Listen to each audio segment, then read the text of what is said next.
అప్పుడు ప్రతి క్షణం ఇలా రొమాంటిక్గానే బతికేద్దాం.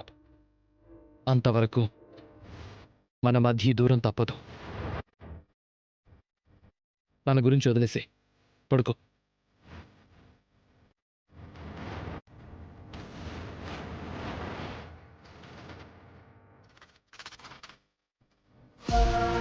దర్శన్, నా ప్లాన్స్ అన్నిటినీ ఒక్కసారిగా కాల్చి బూడిద చేసావు.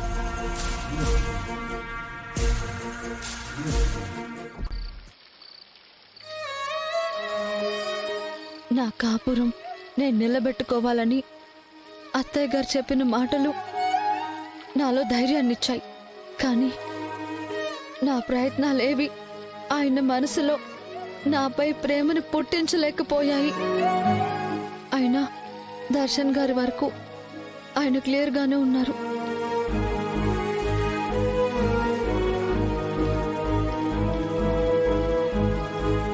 ఆయన అన్నట్టు మనసు మనసు కలిస్తేనే కదా బంధం.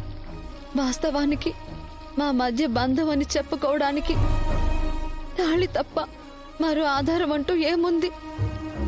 ఇంకా ఆయన మనసులో భారీగా నాకెప్పటికీ చోటు ఉండదని అర్థమైపోయింది.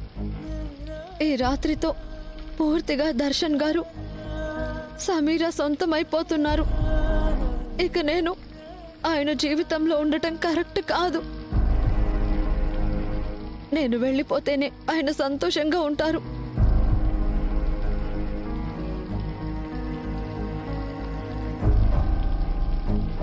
వెళ్ళిపోతాను. అత్తయ్య గారి నమ్మకాన్ని వమ్ము చేశానని అనుకున్నా. దర్శన్ గారి కోసం ఈ నిర్ణయం తీసుకోక తప్పదు.